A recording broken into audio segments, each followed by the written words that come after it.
Aujourd'hui, je voudrais parler à mes nièces, mes sœurs, mes petites sœurs. C'est difficile, hein, c'est difficile venant, pour la plupart d'entre nous en tout cas, d'un continent où les grands frères et les petites sœurs discutent très rarement, en tout cas sur la vie, sur des sujets sensibles, ou même pas. Il y a un peu trop de protocole, trop de respect. Hein, si tu fais un petit truc là, ne me parle pas comme ça. Tu fais un petit truc là, il faut me respecter. Finalement, ça crée la distance. Ça crée la distance et ça devient compliqué. Quand on grandit, finalement, on essaie de reconstruire ces liens, ça devient compliqué. C'est triste. Malheureusement, je vois dans beaucoup d'autres communautés, ça passe fluidement. L'amitié entre frères, entre grands et petits, entre jeunes et plus vieux, est plus simple. Et ça crée cette facilité de communication, cette simplicité. Voilà, il n'y a pas de secret, il n'y a pas d'histoire opaque ou obscure, il n'y a pas d'obscurité. Je ne sais pas pourquoi on ne peut pas appliquer ça chez nous. Ça me dépasse. Je pense que nous avons besoin de discuter sur un sujet très intéressant. Parce que beaucoup d'entre vous, je remarque, n'ont peut-être pas cette chance de discuter avec un aîné. Surtout un homme, sur des choses relatives aux hommes. C'est bien de parler aux femmes, hein, c'est bien de parler à vos grandes sœurs. Je pense que c'est aussi génial. Mais c'est difficile de savoir comment attraper un voleur si on n'a pas été un voleur. Ou si on n'a pas autour de soi quelqu'un qui soit ou qui ait été une fois dans sa vie un voleur. Le français est compliqué. Hein.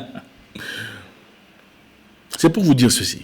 Je veux parler spécifiquement à mes jeunes sœurs qui sont encore bleues. Quand je dis bleues, c'est-à-dire c'est des filles qui n'ont pas encore connu des difficultés dans la vie.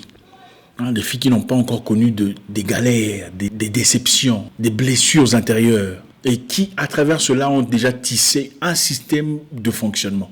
Je parle à ces jeunes filles qui commencent encore la vie. Ces jeunes petites filles-là qui ne connaissent encore rien. Jamais été vraiment déçues, jamais vraiment été brisées. Et qui perçoivent la vie de façon encore plus saine. Faites très attention. Les femmes sont différentes, hein, on va parler de ça. Il y a des femmes qui sont déjà corrompues et celles qui ne sont pas encore. Bon, voilà, ça c'est un autre sujet. Mais évidemment, il y a des femmes qui ont déjà leur façon de voir la vie sur base de leurs expériences personnelles, sur base de ces... Ça c'est autre chose. Je m'adresse à celles-là qui sont encore toutes petites, hein, toutes jeunes dans la tête. Il faut faire très attention. Quand vous tombez sur un monsieur, ça peut arriver. Vous êtes amoureuse d'une personne, d'un jeune homme qui vous attire, une personne intéressante, vibrant, sincère d'après vous. C'est normal, ça.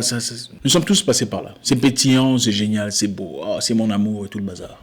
La plupart d'hommes, je vais les appeler garçons, ok, parce que homme c'est un mot beaucoup plus compliqué que ça. La plupart des garçons n'aiment pas quand vous revenez leur dire « je suis enceinte ».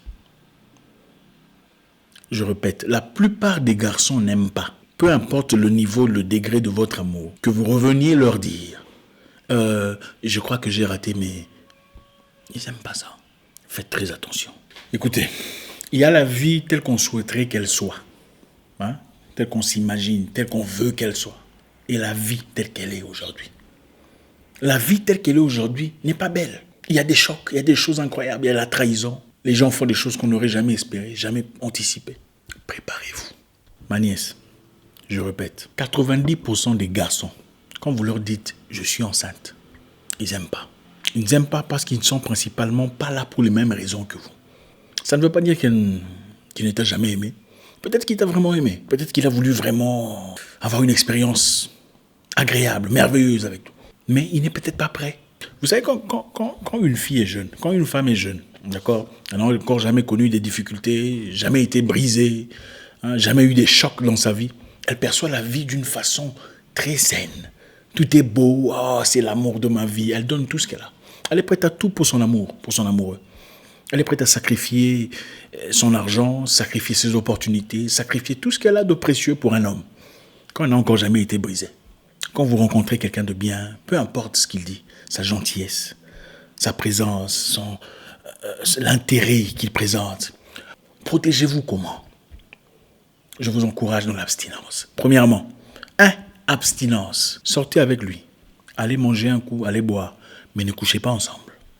Ça, c'est la première chose que je vous demande de faire. Préparez-vous à un mariage, préparez-vous à l'avenir, préparez-vous à une vie saine. La plupart de vous priez. Faites ça. Et je suis certain que pas seulement le Créateur, mais aussi vos parents en seront fiers. Vous aussi. parce que vous ne ferez pas d'erreur. 2. Protégez-vous. Pourquoi protégez-vous? Parce que je sais que vous n'allez pas vous abstenir.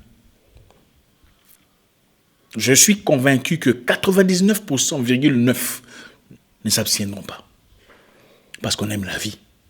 On aime la vie. Voilà, on est curieux de découvrir les choses. Je ne vous condamne pas pour ça. Mais nous faisons face à la réalité telle qu'elle est, pas telle que nous souhaiterons qu'elle soit. La réalité est celle-ci. Vous ne vous abstiendrez pas. Comme vous ne vous abstiendrez pas, on va trouver une nouvelle solution. Protégez-vous. Peu importe sa beauté, son élégance, son éclat, tout ça là est passager. Protégez-vous. Pourquoi? Vous voyez ce qui se passe dans le monde aujourd'hui, hein? Les gens sont contaminés, n'est-ce pas? Vous savez pourquoi nous sommes au courant? C'est parce qu'on en parle. La plupart des gens sont contaminés de beaucoup de maladies. Mais ne le disent pas.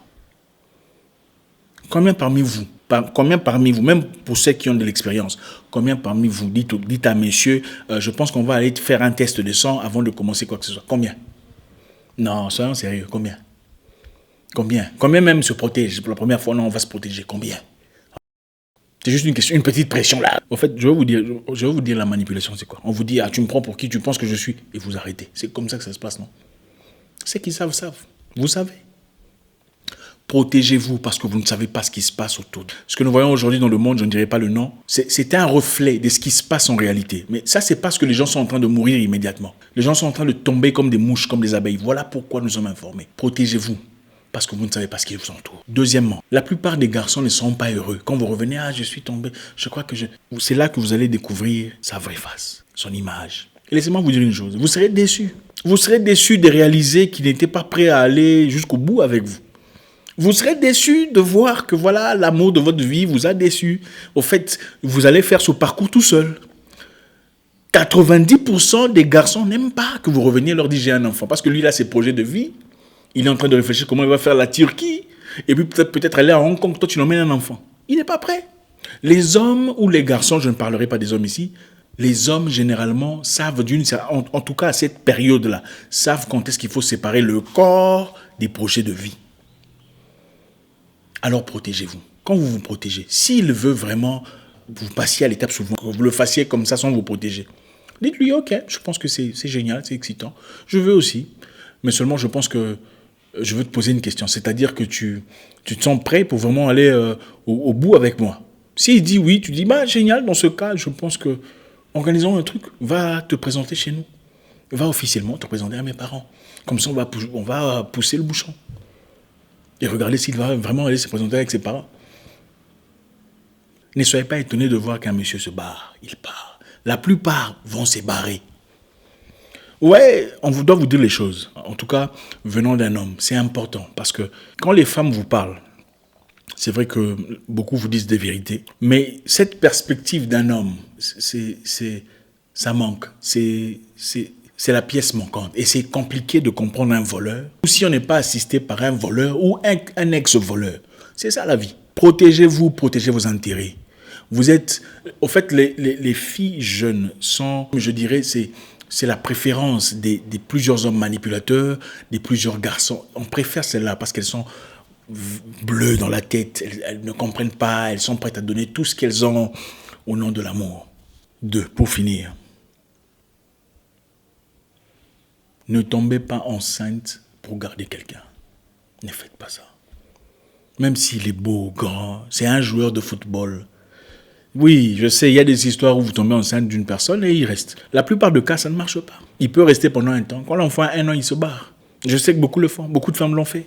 Il a un bon boulot, tout ça. Peut-être que si j'ai tombé enceinte, ça va. Oui, ça peut marcher pendant 1 an. Mais si un jour, si ce n'est pas pour vous qu'il est resté, si vous arrivez une fois de vraiment l'énerver, il va se barrer pour toujours.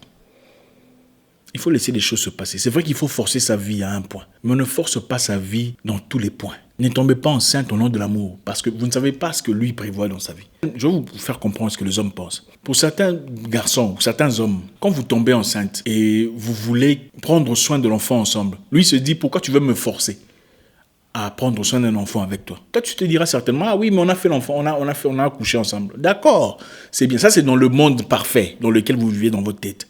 Dans le monde réel, vous allez subir les conséquences seuls. Donc maintenant, vous allez faire un choix. Soit vous voulez vivre dans votre monde parfait, ou vous vous dites, bon, ok, puisqu'on a été ensemble, tu es dans l'obligation de prendre soin de l'enfant, ou de vivre dans la réalité qui dit que monsieur va se barrer, malgré vos inquiétudes, votre cri de guerre. Maintenant, qu'est-ce qu'il faut faire? On ne tombe pas enceinte pour garder quelqu'un. On ne le fait pas. Si, comme par hasard, vous vous protégez et que ce truc-là se trouve, vous savez de quoi je parle, vous avez 72 heures, 72 heures pour faire quelque chose. Allez parler à votre pharmaciste, pharmacien ou médecin. La pilule du lendemain. Si ça se passe comme ça, je ne veux pas être hypocrite. Nous vivons dans une société complètement hypocrite où on vous dit de vous abstenir, sachant que vous ne le ferez pas. Je sais que vous ne le ferez pas. Je vous dis, protégez-vous. Si vous arrivez à avoir un accident pendant que vous vous protégez, vous avez 72 heures, 72 heures. Allez voir un pharmacien, il va vous donner la pilule du lendemain. Allez parler à votre pharmacien, il vous dira qu'est-ce qu'il faut faire. Ne prenez pas de risques. On ne tombe pas enceinte au nom de l'amour. On tombe enceinte dans des bonnes conditions. On ne tombe pas enceinte au nom de l'amour. On tombe enceinte parce que les conditions sont réunies. Demandez à vos grandes sœurs qui traversent des moments difficiles ou ont traversé des moments difficiles à porter des enfants au dos pendant qu'il fallait trouver un boulot pour les nourrir, pour les vêtir, pendant qu'il fallait trouver quelqu'un pour donner de l'argent pour prendre soin. Regardez, ne bouleversez pas votre vie. Celles qui ont pu surmonter ces difficultés, certes, en sont fiers. Mais la vie pourrait être différente si vous grandissez, vous étudiez, vous travaillez et vous êtes libre. Vous pouvez prendre des vacances à Dubaï, toute seule. Vous pouvez aller à Hawaï, peu importe. Soyez responsable. Mettez des garde-fous autour de votre vie. Vous n'avez qu'une seule vie. C'est une seule chance, une seule opportunité. Ne vendez pas tout ce que vous avez au nom de l'amour. Je suis convaincu que 99% de ces garçons-là ne vendraient pas leur vie pour vous. Parce que déjà, à partir du moment où vous dites « Chérie, je pense que je suis enceinte », pour lui, son monde se bouleverse. Vous voulez bouleverser ses projets de vie, ses projets d'avenir. C'est dans le monde parfait qu'on dit, puisqu'on a fait ça ensemble, on va prendre soin de ça ensemble. Dans le monde dans lequel on vit aussi ici aujourd'hui, là, vous ferez ça tout seul. Parce que lui trouve que tu es venu détruire sa vie. C'est égoïste, c'est injuste, je comprends. Mais c'est la vie.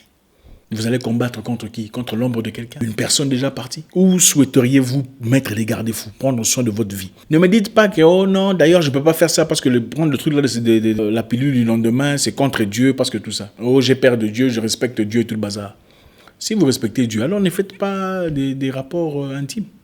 Donc, comme ça, voilà, protégez-vous, respectez Dieu assez pour ne pas faire des rapports intimes. Mais comment? Vous respectez Dieu, mais vous faites des rapports intimes, et puis ensuite, s'il faut aller au bout, vous avez peur de Dieu. Il faut arrêter ça. Beaucoup de femmes vous diront « Ah non, moi, mon conjoint, c'est pas un garçon, c'est un homme. Tout ça. » Laissez-moi vous dire une chose. On ne peut pas savoir si un homme est homme en le regardant, ou par son âge, ou par son travail.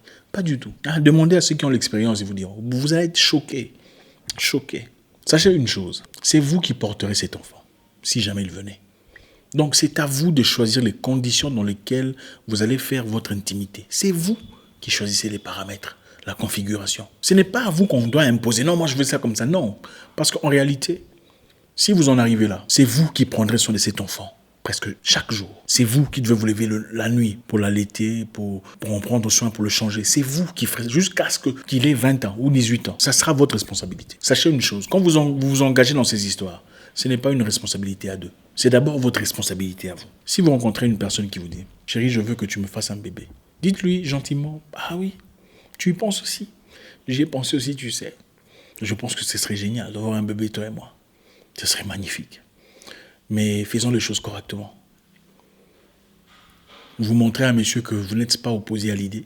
Seulement, la balle est dans son camp. C'est à lui de jouer correctement. Mettez les garde-fous dans votre vie. Ne vendez pas à main bredouille, à prix réduit, votre propre avenir. D'ailleurs, la plupart d'hommes, quand ils sont en chaleur, quand ils te disent « je veux que tu me fasses un bébé », ils ne pensent vraiment pas ça, en réalité. Ils ne pensent pas ça. Repose-lui la même question quand il a fini. Tu veux vraiment qu'on fasse un bébé? Tu verras, bon...